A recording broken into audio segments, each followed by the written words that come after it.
All right, good morning and welcome to today's College Football Playoff National Championship Head Coaches News Conference. Before we begin, there are a few reminders as usual. Please silence all electronic devices. We have our friends here from ASAP Sports that will be providing the transcript. Following the coaches' opening remarks, we will get through as many questions as we can. We do have microphone holders located in a number of different sections. Please get their attention if you'd like to ask a question. And before you ask your question, it would be very helpful to give us your name and affiliation. It is now my privilege to introduce Ohio State head coach Ryan Day and Notre Dame head coach Marcus Freeman. Coach Day, will start with an opening remark from you. Yeah, it's an honor to be here. Our team is really excited about this opportunity and playing in the national championship. Against a great opponent. Both teams have had two historic programs. We know that it's going to be an electric atmosphere at Mercedes-Benz Stadium on Monday night. And, our team is really focused on their preparation right now and playing our best game. Coach Freeman. Yeah, I want to first thank, the CFP staff and all the work they put in to put on this event. The welcome was amazing. The city of Atlanta, we're grateful to be here. As Coach Day said, it's been a long journey. It's been a fun one. And, we got a great group of players, but staff that have put everything into this opportunity that we have right in front of us. So we're looking forward to this one last guaranteed opportunity that we have versus a terrific opponent in Coach Day and the Ohio State Buckeyes. And we look forward to the opportunity coming here on Monday. We'll move into the Q&A portion. We'll start over here on the far left. Far left. Yeah, this is for both coaches. Brooks Austin with On SI. You both have added the occasional player out of the portal, and they've been very impactful football players. But I don't think you would be here without the retention strategies that you're using to keep good players on your football team. So what are you guys doing to keep good guys around without? Yeah, our philosophy when it comes to that is that, we want to recruit high school players, develop them, and then retain them, like you said. And I think a lot of people, there was a lot of conversation early in the season about our roster. But when you look at our team, the majority of our team are guys that have been here for a long time, fourth and fifth year seniors and played a lot of football. We always want to use the transfer portal as an opportunity to fill holes that may come up now with the way things that are designed within college football. So, we do that, but we also try to make sure that we're using, a lot of great judgment on who we bring into our program. So when you look at guys like Will Howard and Caleb Downs, Seth McLaughlin and Quinshon Junkins and the guys that we brought in, I think we only ended up with 7, transfer guys this year, but they all fit and they made an impact on our team. And you don't just walk into Ohio State or Notre Dame or one of these programs and just think you're just going to walk in and get on the field. And so they had to earn the respect of their teammates during the off season, during the spring, and then during the season as time went on. And then as it goes, you start to build that team. But this playoff system has allowed us to grow and build as a team. So when we get to this point right now, you don't feel like they're transfers at all, especially when they get here in January. But ultimately, we want to make sure we continue our culture, and by doing that, you have to recruit high school players and then develop them and retain them. Coach Freeman. Yeah, very similar philosophy, and we're going to major in high school recruiting. And the foundation of our football program will be from high school recruiting, and we'll minor in the transfer portal and for specific needs that we need for our roster.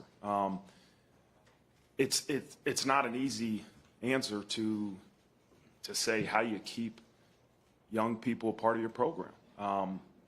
But if you can get them to feel like they have value, and you can get them to understand that whatever role they have determined for them in that week or this season is going to be a part of us reaching our full potential, then I think you can more so than not get them to stay. I think young people want to be valued, and that's important. And so I think you also got to show them stories of examples of guys that have stayed the course and have turned into great football players, right? And then you look at a guy like Xavier Watts that came in and redshirted as a wideout his freshman year and moved to DB his second year and played very little.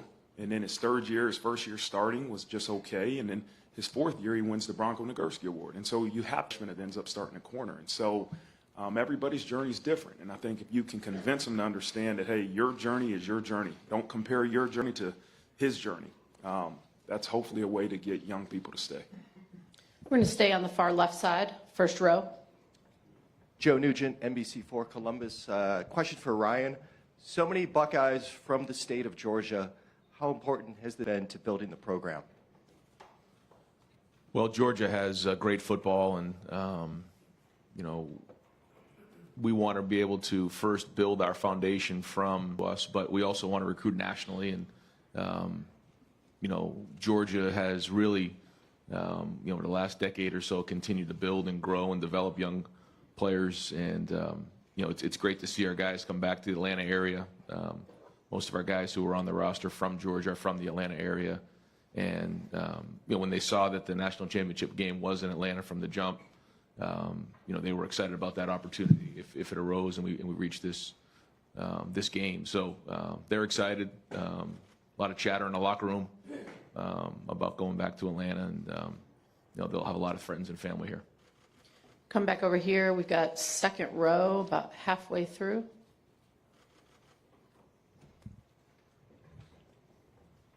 Kirk Bowles from the Houston Chronicle. For both coaches, Ryan, y'all start a home and home with Texas. Are we in danger of seeing fewer marquee games like this because of the playoff? And do you think the college football playoff hit a home run, or is it more like a triple? Marcus, we'll start with you, Coach. I have no clue who we play next year. I'm not thinking about that.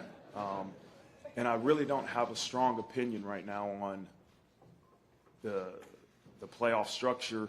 I was asked that previously. And that's going to be something maybe after the season I can spend more time really thinking about my opinion of the pros and cons. Right now, you just try to figure out a way to get your team prepared for this opportunity you got right in front of you. And so that's what the focus is on, is this opportunity. And we'll deal with next year and opinions on the playoff structure, I think, once this thing's over.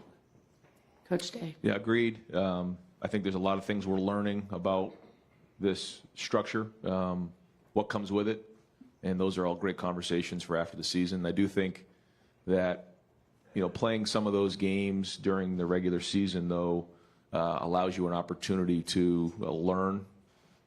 And with this structure, your team can grow and build. Learn from those types of games, whether they're on the road or at home, wins, losses, and then you build as the season goes on to help you maybe become more prepared for the playoffs, which is maybe a little bit different than it has been in the past. We're going to come over here on the aisle to the left, second seat in. Dan Tortora, wakeupcalldt.com. For both coaches, just what you can say about, we live in a kind of me society right now.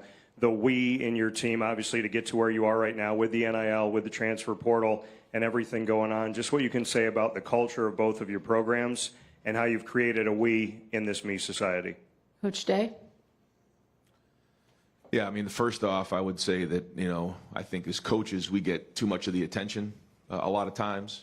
This journey for us has been about our players, our staff, our coaches. They're the ones who are on the field. They're the ones playing. And they're the ones, there's a bunch of guys that decided to forego an opportunity to go to the NFL or whatever it was, other schools, to come back, to have this opportunity to chase this goal. And right now the focus is on finishing, the mission of winning the championship. But, anybody who's around our players and speaks to our players or interviews our players is quick to recognize, what a special group it is, how mature they are. I believe that being at Ohio State, you have to up your game across the board. And every day that you're there, every year that you're there, you just grow up faster, you learn faster, you have to hold yourself to a higher standard. The expectations are extremely high, and that's the way it is, and you embrace it.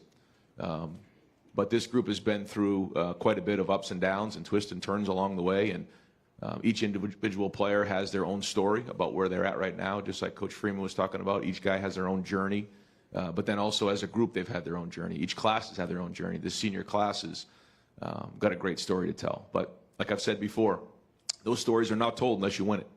And so that's our focus right now, is winning the game. Coach Freeman? Yeah, I think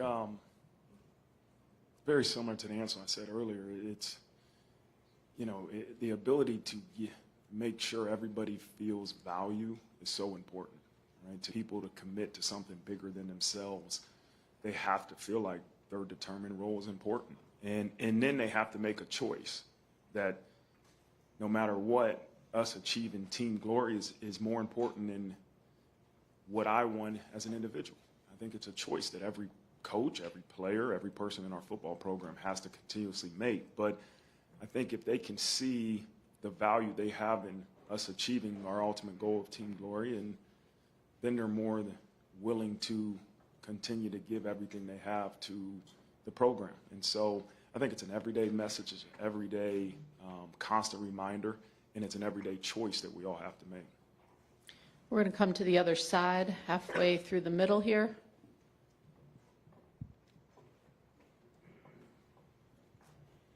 Joey Kaufman from the Columbus Dispatch. A question for Ryan. When you talk about the fourth and fifth year guys on your roster, that experience they've had, where do you think that's benefited you the most throughout the year to get here? I think just maturity, physical maturity to be able to withstand, the length of the season, mental maturity to be able to, wipe the slate clean on a week-to-week basis and start a new game plan, and then just the emotional maturity of handling. We know we've had a few of those this year, and being able to steady the boat and get back to work and learn from those and rally the troops. And I think it's a great example for our young players. We're going to move over here to our far right on the aisle. Conal Diggin from Pro Football Ireland. I just wanted to ask the two of you, you have a lot of international players on this team, whether it be from Germany or from Australia. How important do you think is an expanded playoff, but also college football growing to expanding the game? Coach Freeman? Yeah, I think back to last year when we opened up the season in Dublin, Ireland. What an opportunity of a lifetime. And it was a great experience. And for me, even being the head coach, first time I was out of this country, and to be able to take our program to Dublin, Ireland, and to really showcase the game of football, right, and expand the game of football. And we've had great players from Germany, as you said. Obviously, our punter now is from Australia. I think the game of football continuously grows, and that's obviously started with the NFL, and now you see it's trickling down to college. And so the enhancement of the game, the growth of the game of football is something that we all support. And I think these are just small steps to seeing this sport in this game, no matter. Yeah, no, it's exciting to see it reach the global stage, and there's great athletes across the globe. And, these guys are hungry for an opportunity, and the same thing. We've had guys from Germany, different parts of the world, Australia, and, they just, maybe didn't grow up in a football environment. So once given the opportunity, you can just see how hungry they are to go play the game. And so as it becomes on a national stage, it just provides for a better game. We're going to stay over here on our right side. Joey Lamar from WSAV in Savannah. This is for both coaches. This is game 16 for both of you. No college football program has ever played 16 games in a season. When you heard about the expanded playoff, did you do anything differently to try to make sure that you guys were healthy to be healthy at this point in the season because of the extension of the season? Start with you, Coach Day. Yes. I think you have to. When you look at the number of games that you could possibly play, you have to plan for that and then work your way back. That's sort of how we did that.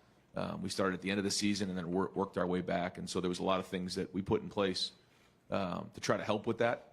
I don't think it's a secret anymore, but one of the things in particular was on offense, we didn't play as fast to cut down on the number of overall snaps, to make sure that our depth was where it needed to be, the way we practiced, the sport science behind it all. There was a lot of things that we took into consideration, knowing that this would be the run that we would look to go on. We'll see. It's all been up to this point, and it was all working towards this moment right here on Monday night. Coach Freeman? Yeah, I think before the season, you spent some time really coming up with a great plan for after week 12.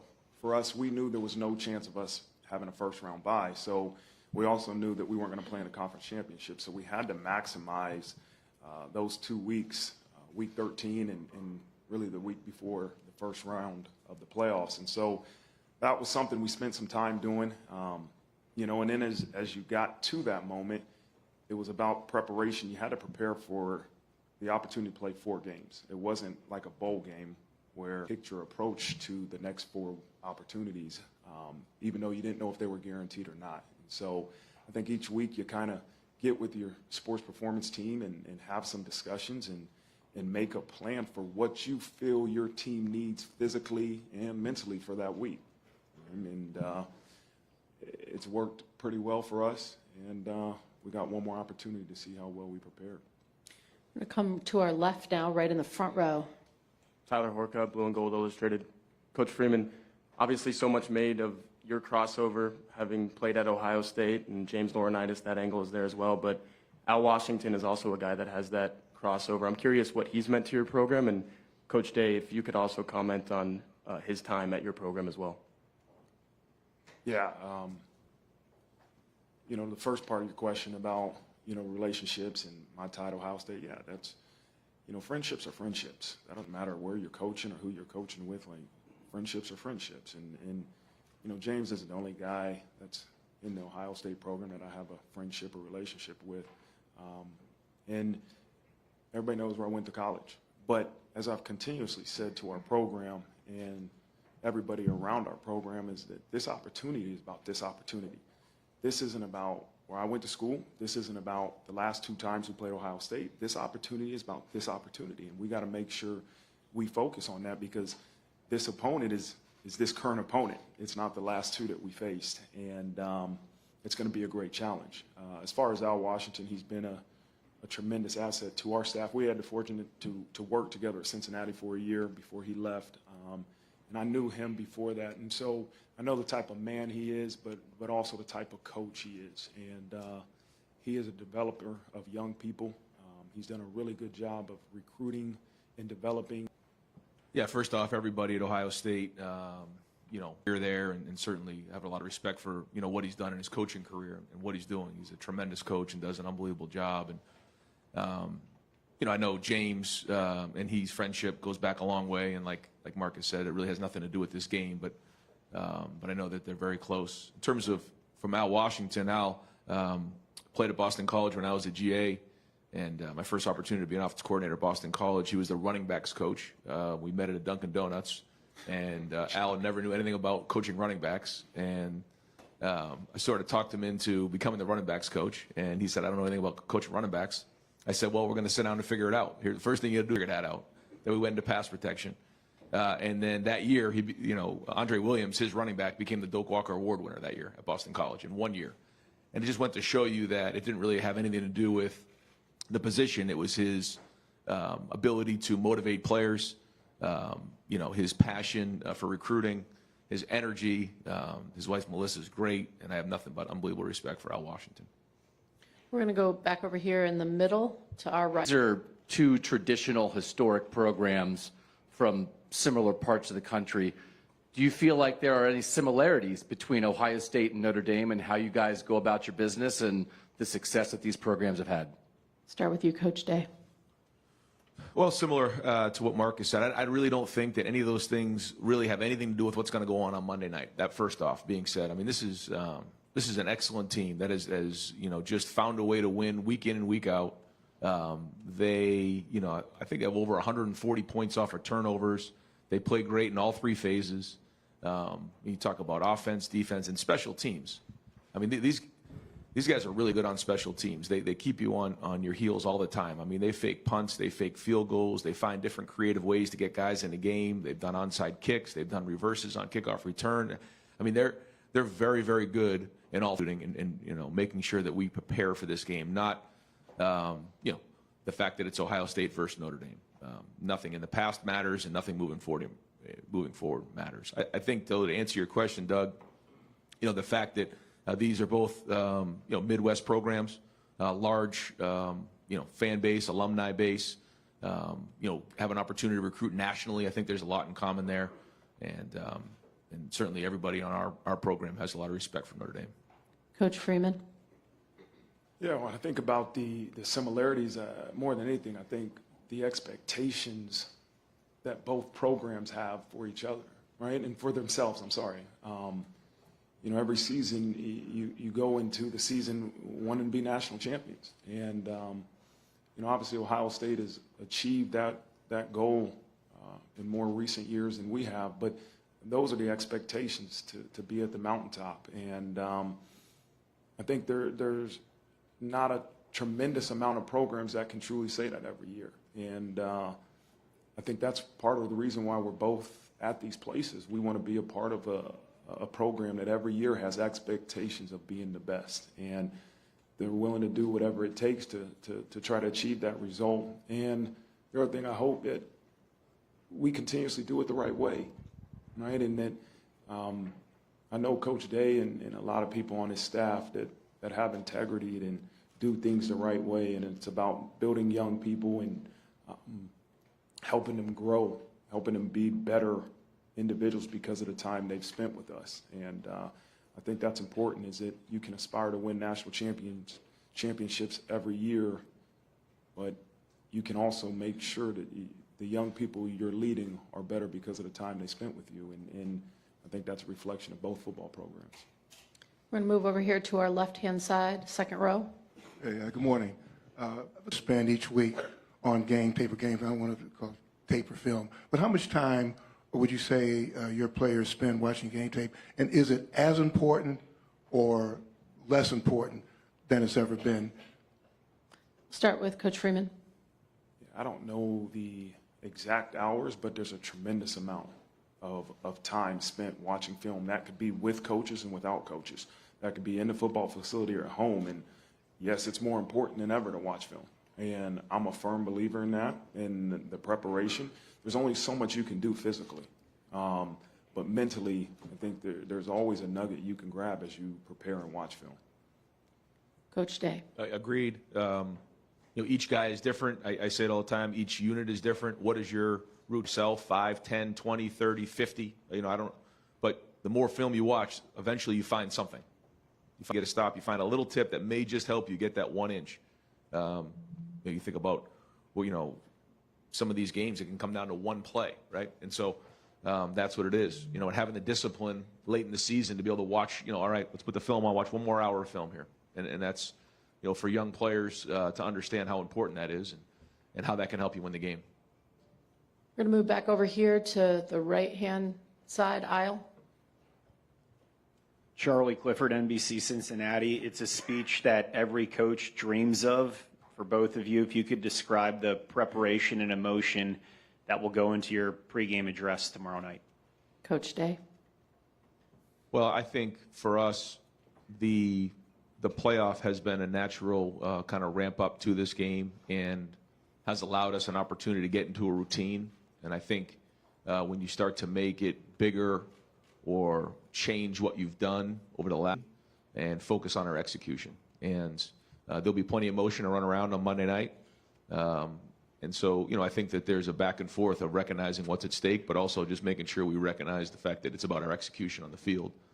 And certainly we know what a great opponent we have and how good they are. And so that's it. That's what we have to focus on. But being in the locker room is a special moment. It is. But you all of a sudden can't just ramp a guy up in the last second to get a guy to go play really, really hard. It's a build-up. It usually starts, at least 48 hours out to get your body, your mind, your soul ready to go play in a game like this.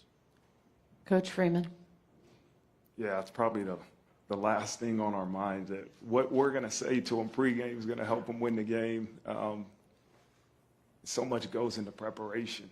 It goes into days of preparation, and sometimes maybe outsiders can think that, it's a pregame speech that's going to help your team win. The reality is very similar to what Coach Day said. What you've done to get you here is what you got to go out there and do. And for us to come out and before the game and say something that, hey, you got to do something different tonight that didn't help you get to this point is crazy. And so it would probably something along those lines is you got to do what we've done. You got to do it better. You know, we're facing a great opponent. You're in a national championship game. You might say it with a little passion. You get ready to play for the national championship. You know, the natural emotions will come out in that moment. But our guys got to continuously do what they've done to get them to this moment. Move back over here to our left-hand side in the middle. Jeff Gilbert, Press Pros Magazine. Ryan, you've talked this year a lot about leaving no doubt.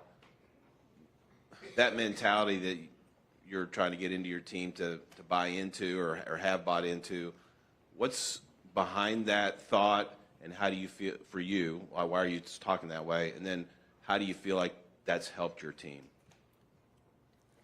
Yeah, it's something we talked about, all year and in the winter. There's a lot of messaging that happens, and when you play this long of a season, there's different, messages that you can kind of come in and out of during the season. But we try to keep them as consistent as possible. And the idea of leave no doubt is don't leave it to one play, don't leave it to one call, don't leave it to the photo finish. Don't leave it to the judges to call at the end of the of a boxing match.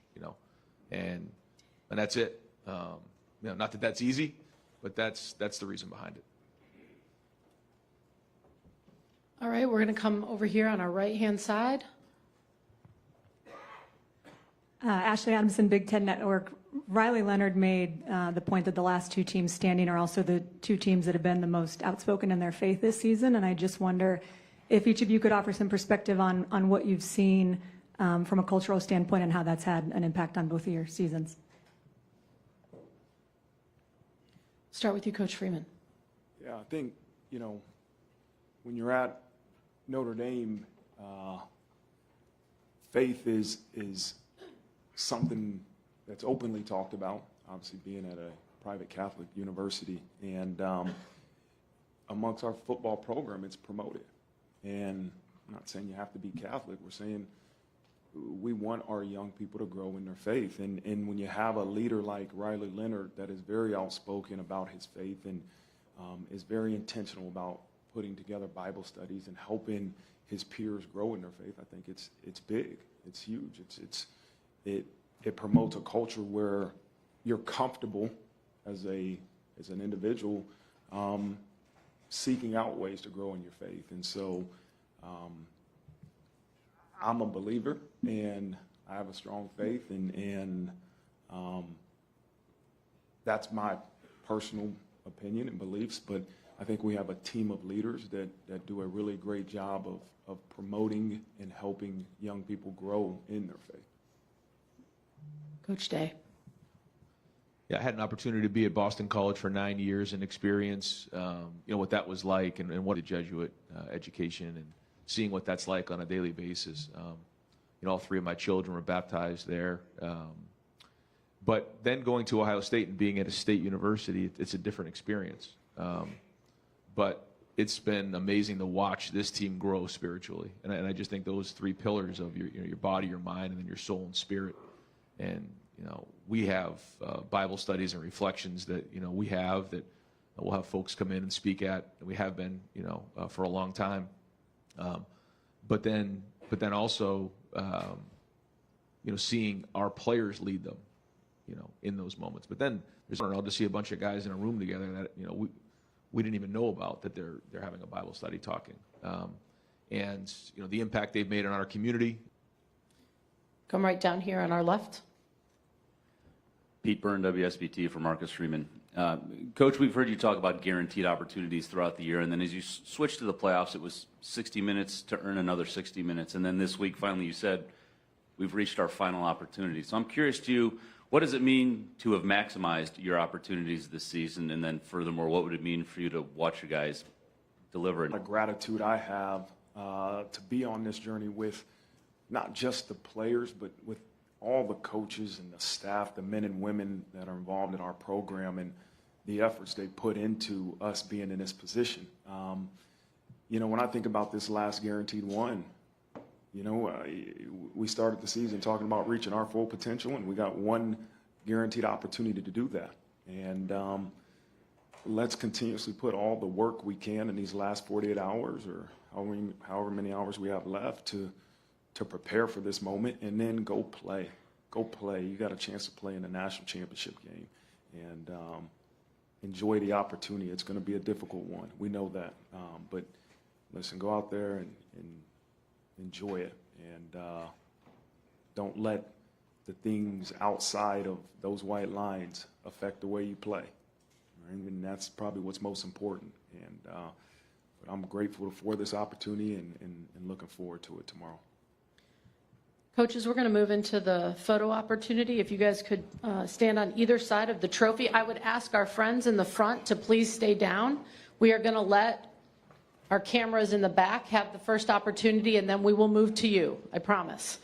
So, coaches, if you could look at the back where all of our ENGs are, that would be great.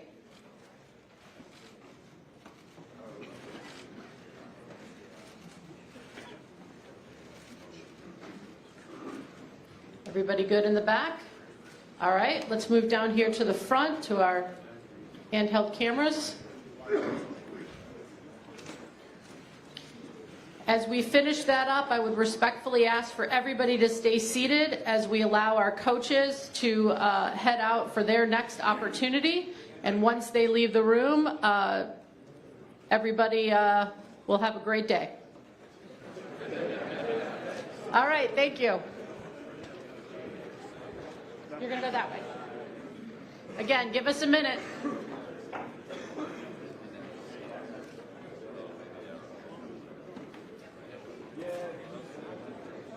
Thank you both. Thank you very much.